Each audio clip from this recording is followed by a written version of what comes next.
Hello, hope everybody's doing okay. Today we want to go ahead and talk a little bit about the Great Society. What is the Great Society? It is the name that Lyndon Baines Johnson gives his domestic agenda once he is elected president. He, of course, initially becomes president not by being elected, but he was Kennedy's vice president. And after Kennedy is assassinated in November of 63, Johnson becomes president. He wins his first election then in 64. The election of 64 has LBJ, Lyndon Baines Johnson, facing off against Barry Goldwater. Both of them were senators, and both of them were from the South. Johnson was from Texas. He was the Democrat in the race. And Goldwater was kind of a new breed of Republican. He was a Western Republican from Arizona, and as such, he really tended to be more towards a libertarian than a traditional Republican. So in many ways, an unconventional candidate. The election itself was really not so much about the personalities of the two men or where they were from. The issues that the election dealt with specifically Vietnam. We were just really getting involved in Vietnam. It was under the Kennedy administration that we sent our first combat troops into Vietnam. And then it's really under Johnson that our troop involvement really escalates. When people think of the Vietnam War and all of the soldiers over there, they're really thinking of the administration of Johnson. And the other big issue, and this is really Goldwater's issue, is Goldwater feels like our government is becoming too big and is infringing upon too many areas in the lives of the citizens. And so the size and the scope of government is another big issue. It's also during this campaign that you get the first airing of a really effective political ad. It's called the Daisy commercial or the Daisy spot. And it's only about a 60-second spot, and it only airs one time. But it's pretty effective. In fact, a lot of people point to that ad as being a deciding factor in their decision to vote for Johnson. And more or less what the ad says is that if you vote for Goldwater, we're going to end up in a nuclear war and you're going to die. That's really what it kind of comes down to. But it was really effective. And it's really that spurs a lot of the negative campaign ads that you see today on television even. The end result of all of this is that Johnson ends up winning, and he wins in a landslide. It's not close. Goldwater wins 6 states compared to LBJ's 44. In the Electoral College, it's one of the most lopsided presidential victories ever. It's 486 electoral votes for Johnson compared to just 52 electoral votes for Barry Goldwater. And it's a similar situation in the popular vote, with 61% of the popular vote going to LBJ and only 39% going to Goldwater. The actual electoral map is up on the screen for you now, and you can kind of see the entire country is blue. Everybody votes for Johnson, and some of that is really because of the affection that they still feel for the fallen president, Kennedy. It was really kind of an uphill battle for whoever the Republicans put up in this particular year. But you can see here, Goldwater takes his home state of Arizona and then a couple states across the South. And this is really, again, one of the big shifts. The South, prior to this point, had solidly supported Democrats, almost always. And now you see the South start to shift and will begin to vote Republican. And this is really kind of the beginning of that trend. So what exactly is the Great Society? So once LBJ is elected, what exactly does he do? One of the first things he does is he declares a war on poverty. And a war on poverty is another way that you can refer to a lot of the different programs that are pushed forward during the Great Society. The war on poverty would include things like the Head Start program. The Head Start program was government funding basically for preschools, trying to get more children to attend preschools and therefore give them a head start once they hit regular school. You also have the Office of Economic Opportunity, which sought to improve job training and stuff like that. And it's still around today, but it's today more, it's part of Health and Human Services. So you don't have a specific Office of Economic Opportunity, but a lot of the programs that the Office of Economic Opportunity started to develop were still kept around, just under a different agency today. You also get, and this is probably some of the biggest things that comes out of the Great Society, the introduction of Medicare and Medicaid.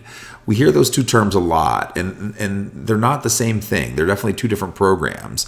Medicare is what, once people hit retirement age, the elderly, it's the way that they receive health insurance, right? It's the way they receive their health care through the Medicare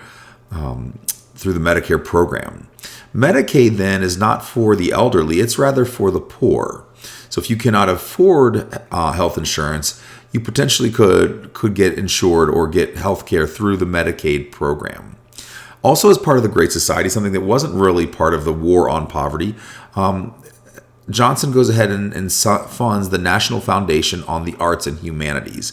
So again, kind of a different aspect. A lot of the different Great Society programs were really started by legislation.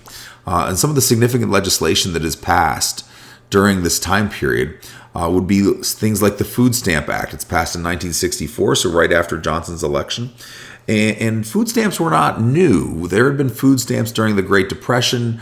We had a lot of experience with food stamps, but we would only go ahead and issue food stamps during times of an economic downturn. The difference here is Johnson goes ahead and makes food stamp permanent. The poor will always have access to food stamps. It's not a matter of when we're experiencing economic difficulties, the government will come in and try to help people out and things of that nature. No, the food stamp program will just be a continual program, always available. And that's a big significant shift. Also, we have the Child Nutrition Act. This again is passed in 1966.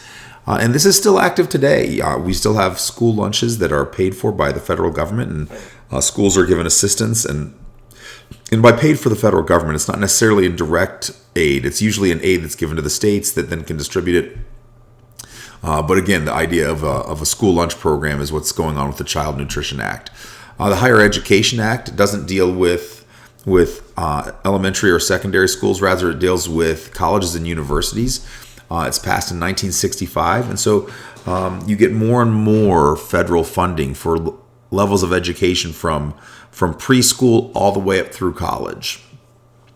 Probably one of the biggest things that LBJ does that really kind of changes the face of the nation, I mean literally, it changes how the nation looks, is the Immigration Act of 1965. This is a huge change. It changes the national origin system, which was a series of quotas that our government had, where they would allow certain numbers of people from, let's say, Western Europe or Eastern Europe, then only so many people from Asia and so many people from Africa. So depending on where your nation was, we would allow or encourage or discourage immigration from those different areas. Immigration Act of 1965 gets rid of all of that.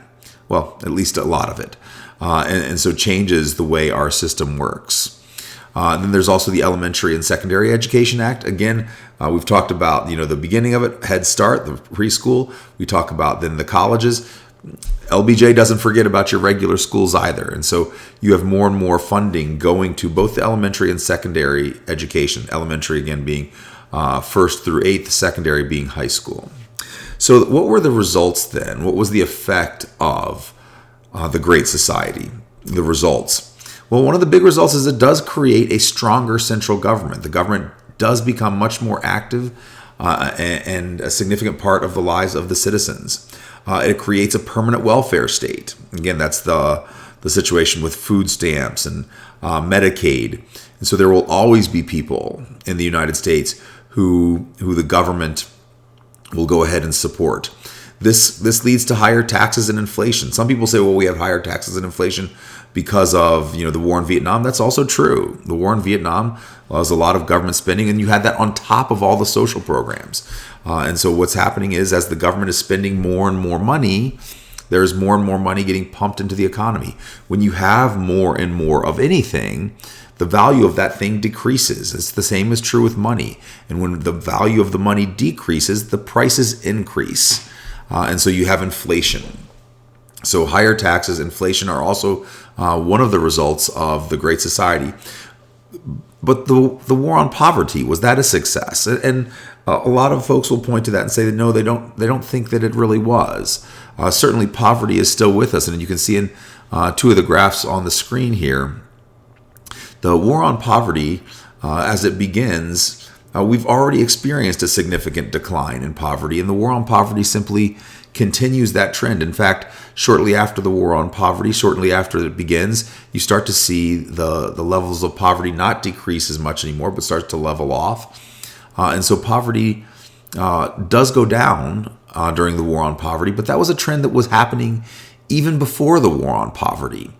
So how much of an impact does the war on poverty actually have? How effective is the government at going ahead and combating poverty in this case? And that's one of the big criticisms of LBJ's Great Society, that we spent this amazing amount of money, and what kind of results do we have to show for it? Again, one of the major criticisms of LBJ. Well, I hope that explains the Great Society a little bit, and thank you very much for listening.